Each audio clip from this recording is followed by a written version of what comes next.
নির্বাচনে ৫,৫৫,০০০ answer VDP মোতায়েন থাকবে, জানালেন স্বরাষ্ট্র উপদেষ্টা।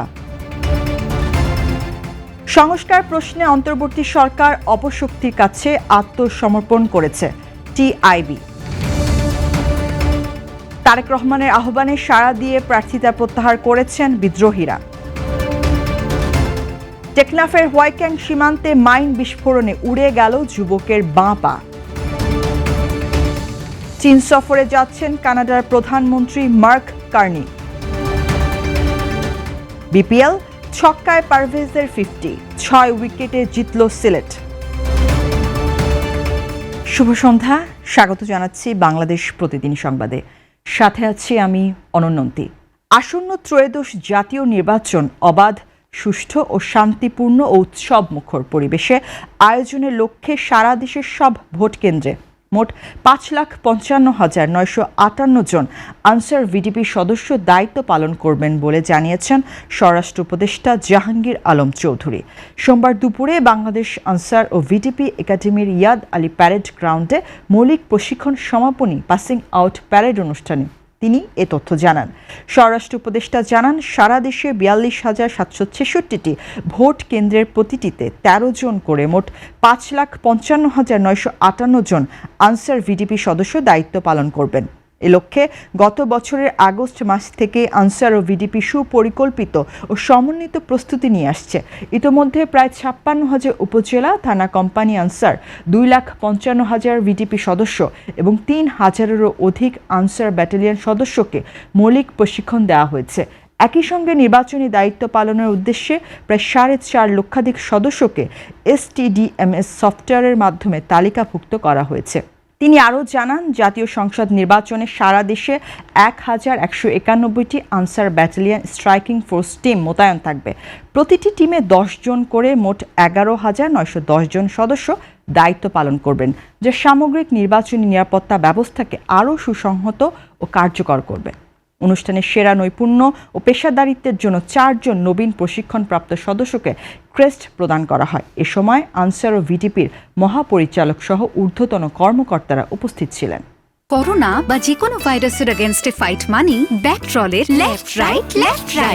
সংস্কার উদ্যোগে শুরু থেকে সংস্কার প্রতিরোধক অপশক্তির কাছে অন্তর্বর্তী সরকার আত্মসমর্পণ করেছে বলে মন্তব্য করেছেন ট্রান্সপারেন্সি ইন্টারন্যাশনাল বাংলাদেশের নির্বাহী পরিচালক ডক্টর ইফতেখারুজ্জামান। সোমবার ১২ জানুয়ারি রাজধানীর ধানমন্ডিতে টিআইবি আয়োজিত অন্তর্বর্তী সরকারের অধ্যাদেশ প্রণয়নের সংস্কার বিমুখতা শীর্ষক সংবাদ সম্মেলনে তিনি এসব কথা বলেন।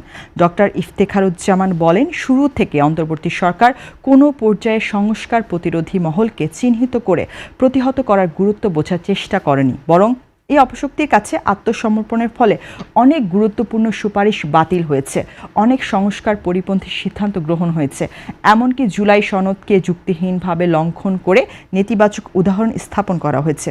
তিনি আরও বলেন, সিদ্ধান্ত গ্রহণের ক্ষেত্রে সরকারের অভ্যন্তরে ও সরকারের পেছনে ক্ষমতার ভিত্তি বিবেচনায় সংস্কার বাস্তবায়নের নামে এডহক ভিত্তিক বাছাই পদ্ধতি অনুসরণ করা হয়েছে। এর ফলে তুলনামূলকভাবে কম গুরুত্বপূর্ণ বা কোনো ক্ষেত্রে সংস্কার পরিপন্থী আইন ও সিদ্ধান্ত গৃহীত হয়েছে।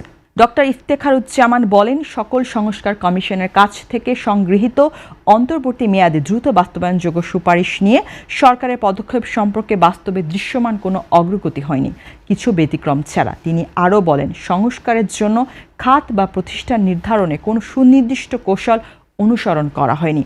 11টি কমিশন ও কমিটির বাইরে জাতীয় গুরুত্বপূর্ণ অন্য অনেক খাত, যেমন শিক্ষা, কৃষি এবং ব্যক্তি মালিকানাধীন ব্যবসা কেন বাদ পড়েছে তার কোনো ব্যাখ্যা দেওয়া হয়নি। সংবাদ সম্মেলনে টিআইবির বিভিন্ন পর্যায়ে কর্মকর্তারা উপস্থিত ছিলেন। ত্রয়োদশ জাতীয় সংসদ নির্বাচনে শরিকদের সঙ্গে আসন সমঝোতার পরও কয়েকটি আসনে বিএনপির বিদ্রোহী প্রার্থী মাঠে থাকায় চাপে পড়েছে দলটি।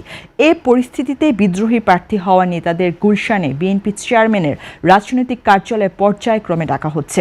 ইতোমধ্যে একাধিক স্বতন্ত্র প্রার্থী দলের চেয়ারম্যান তারেক রহমানের সঙ্গে সাক্ষাতের পর তাদের প্রার্থিতা প্রত্যাহারের ঘোষণা দিয়েছেন। বিএনপির একাধিক শীর্ষস্থানীয় নেতা জানিয়েছেন, বৃহস্পতিবার দুপুরে গুলশান কার্যালয়ে বিএনপি চেয়ারম্যান তারেক রহমানের সঙ্গে সাক্ষাৎ করেন ব্রাহ্মণবাড়িয়া ১ আসনে স্বতন্ত্র প্রার্থী সৈয়দ AK ইকরামুজ্জামান। সাক্ষাতের পর এক ভিডিও বার্তায় তিনি নির্বাচন থেকে সরে দাঁড়ানোর সিদ্ধান্তের কথা জানান। এছাড়া ঝিনাইদহ ৪ আসনে স্বতন্ত্র প্রার্থী মুর্শিদা খাতুন মনোনয়নপত্র প্রত্যাহার করেছেন।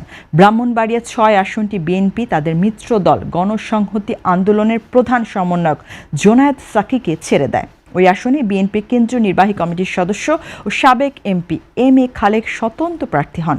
দলীয় সিদ্ধান্ত অমান্য করায় ৩০ ডিসেম্বর বিএনপির সিনিয়র যুগ্ম মহাসচিব রুহুল কবির রিজভী স্বাক্ষরিত এক প্রেস বিজ্ঞপ্তিতে তাকে দল থেকে বহিষ্কার করা হয়। তবে বুধবার সন্ধ্যায় গুলশানে বিএনপি চেয়ারম্যানের রাজনৈতিক কার্যালয়ে তারেক রহমানের সঙ্গে সাক্ষাৎ করেন এম.এ. খালেক। এই সাক্ষাতের পর ব্রাহ্মণবাড়িয়া ৬ আসন সহ বিভিন্ন আসনে বিদ্রোহী প্রার্থীদের প্রার্থিতা প্রত্যাহারের সম্ভাবনা নিয়ে দলের ভেতরে নতুন করে আলোচনা শুরু হয়েছে। বিএনপি নেতারা মনে করছেন এম.এ. খালেক সহ আরও কয়েকজন বিদ্রোহী প্রার্থী নির্বাচন থেকে সরে দাঁড়াতে পারেন। নারায়ণগঞ্জ ২ আসনে বিএনপি মনোনীত প্রার্থী ঢাকা বিভাগীয় সহ সাংগঠনিক সম্পাদক নজরুল ইসলাম আজাদ, মাদারীপুর ৩ আসনে স্বতন্ত্র প্রার্থী কেন্দ্রীয় যুবদলের নির্বাহী কমিটির সাবেক সহ সাধারণ সম্পাদক আসাদুজ্জামান পলাশ নির্বাচন থেকে সরে দাঁড়ানোর ঘোষণা দিয়েছেন। সুনামগঞ্জ ৫ আসনে স্বতন্ত্র প্রার্থী মিজানুর রহমান চৌধুরীও প্রার্থিতা প্রত্যাহারের সিদ্ধান্ত নিয়েছেন। তিনি বিএনপি জাতীয় নির্বাহী কমিটির সদস্য, সুনামগঞ্জ জেলা বিএনপির আহ্বায়ক কমিটির অন্যতম সদস্য এবং ছাতক উপজেলার সাবেক চেয়ারম্যান। কক্সবাজারের টেকনাফের হোয়াইক্যাং সীমান্তে স্থল মাইন বিস্ফোরণে মোহাম্মদ হানিফ নামের এক যুবকের বাঁ পা উড়ে গেছে। তিনি হোয়াইক্যাং ইউনিয়নের ৩ নম্বর ওয়ার্ডের লম্বাবিল গ্রামের ফজল করিমের ছিলেন। আজ সোমবার সকাল ১০টার দিকে এ ঘটনা ঘটে।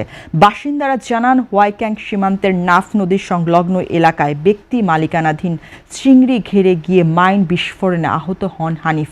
তাকে উদ্ধার করে উখিয়ার কুতুম পালং MSF হাসপাতালে ভর্তি করা হয়েছে। মাইন বিস্ফোরণের ঘটনায় সীমান্তবর্তী গ্রামের বাসিন্দাদের মধ্যে আতঙ্ক বিরাজ করছে। নাফ নদীতে মাছ ধরাও বন্ধ রয়েছে। সীমান্তের একাধিক সূত্র জানায়, রোহিঙ্গা বিদ্রোহী গোষ্ঠীর হামলা ঠেকাতে নাফ নদীর মধ্যভাগ জেগে ওঠা কয়েকটি দ্বীপের চারপাশ এবং সীমান্তের নোম্যান্স ল্যান্ডে নিষিদ্ধ স্থল মাইন পুঁতে রেখেছে মিয়ানমারের সশস্ত্র গোষ্ঠী আরাকান আর্মি। এর আগেও স্থল মাইন বিস্ফোরণে বাংলাদেশি কয়েকজন জেলে আহত হয়েছেন। পুলিশ জানায়, আহত হানিফ হোয়াইক্যাং সীমান্তের কাছে ব্যক্তি মালিকানাধীন ওই চিংড়ি খামারে চাকরি করেন।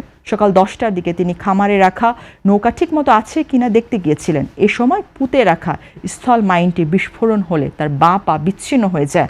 মাইন বিস্ফোরণের শব্দ ও হানিফের চিৎকার শুনে গ্রামের লোকজন ঘটনাস্থলে পৌঁছে তাকে উদ্ধার করেন। এবার আঞ্চলিক স্থিতিশীলতা, ব্যবসা বাণিজ্যের প্রসার সহ কূটনৈতিক সম্পর্ক আরও জোরদার করতে চীন সফরে যাচ্ছেন কানাডার প্রধানমন্ত্রী মার্ক কার্নি। সোমবার ১২ জানুয়ারি দেশটির পররাষ্ট্র মন্ত্রণালয়ের নিয়মিত ব্রিফিংয়ে মুখপাত্র মাও নিং একথা জানান। তিনি বলেন, চীনের প্রধানমন্ত্রী লি কিয়াংয়ের আমন্ত্রণে কানাডার প্রধানমন্ত্রী মার্ক কার্নি 14 থেকে 17 জানুয়ারি পর্যন্ত 3 দিনের সফরে বেইজিং আসবেন। মুখপাত্র আরও বলেন, 8 বছরের মধ্যে কানাডার প্রধানমন্ত্রীর প্রথম চীন সফর করছেন। এতে সফরটি যথেষ্ট গুরুত্বপূর্ণ। মাও বলেন, চীন কানাডার সম্পর্ক আরও উন্নয়নের জন্য নতুন কৌশলগত দিক নির্দেশনা প্রদানের জন্য চীনের রাষ্ট্রপতি শি জিনপিং কানাডার প্রধানমন্ত্রীর সাথে বৈঠক করবেন। এতে লি কিয়াং এবং চীনের ন্যাশনাল পিপলস কংগ্রেস স্ট্যান্ডিং কমিটির চেয়ারম্যান ঝাও লিজি দ্বিপাক্ষিক সম্পর্ক এবং পারস্পরিক স্বার্থের বিষয়ে ব্যাপক ও গভীর মত বিনিময় পরিচালনার জন্য পৃথক আলোচনা ও সাক্ষাৎ করবেন। চীন এই সফরকে সংলাপ ও যোগাযোগ বৃদ্ধি, রাজনৈতিক পারস্পরিক আস্থা বৃদ্ধি, বাস্তব সহযোগিতা সম্প্রসারণ, পার্থক্য সঠিকভাবে পরিচালনা, একে অপরের উদ্বেগ মোকাবেলা এবং চীন কানাডা সম্পর্কের উন্নতির গতিকে একীভূত করার সুযোগ হিসেবে গ্রহণ করার জন্য অধীর আগ্রহে অপেক্ষা করছে। উল্লেখ্য, 1970 সালে কানাডা এবং চীনের মধ্যে কূটনৈতিক সম্পর্ক শুরু হয়। গত বছর দুই দেশের মধ্যে দ্বিপাক্ষিক বাণিজ্যের পরিমাণ ছিল $67 বিলিয়ন। এবার জানাবো খেলার সংবাদ। 18তম ওভারের তৃতীয় বলে ইফতেখারকে এক্সট্রা কাভার দিয়ে ছক্কা মারলেন পারভেজ হোসেন। এই ছক্কায় পারভেজ ছুঁয়েছেন 50। সিলেট পৌঁছে গেছে লক্ষ্যে। রংপুর রাইডার্সের 114 রান সিলেট টাইটান্স পেরিয়ে গেল 15 বল আর 6 উইকেট হাতে রেখে। এটি সিলেটের পঞ্চম জয় আর রংপুরের টানা তৃতীয় হার। রান তারায় সিলেট জয়ের ভিত্তি পেয়ে যায় পারভেজ তৌফিকের উদ্বোধনী জুটিতেই। ৫৪ রানে তৌফিক আউট হয়ে যাওয়ার পর রানের গতি কমে গেলেও সিলেটের জয় নিয়ে সংশয় দেখা দেয়নি। শেষ দিকে নাহিদ রানা টানা ২ বলে আফিফ ও ব্রুকসকে ফেরালেও তাতে শুধু রংপুরের হারের ব্যবধানই কমেছে। পারভেজ মাঠ ছেড়েছেন ৩টি করে ৪ ও ছক্কায় ৪১ বলে ৫২ রানে অপরাজিত থেকে। এবারের বিপিএলে এটি তার তৃতীয় 50। সিলেটের মাটিতে এটি ছিল পারভেজদের শেষ ম্যাচ। লিগ পর্বে আর একটি ম্যাচই বাকি আছে সিলেট টাইটান্সের, সেটি ১৫ জানুয়ারি ঢাকায় রাজশাহীর বিপক্ষে। এই ছিল আজকের সংবাদ। সবশেষ খবর জানতে চোখ রাখুন বাংলাদেশ প্রতিদিনের ইউটিউব চ্যানেল ও ফেসবুক পেজে। সবাইকে ধন্যবাদ।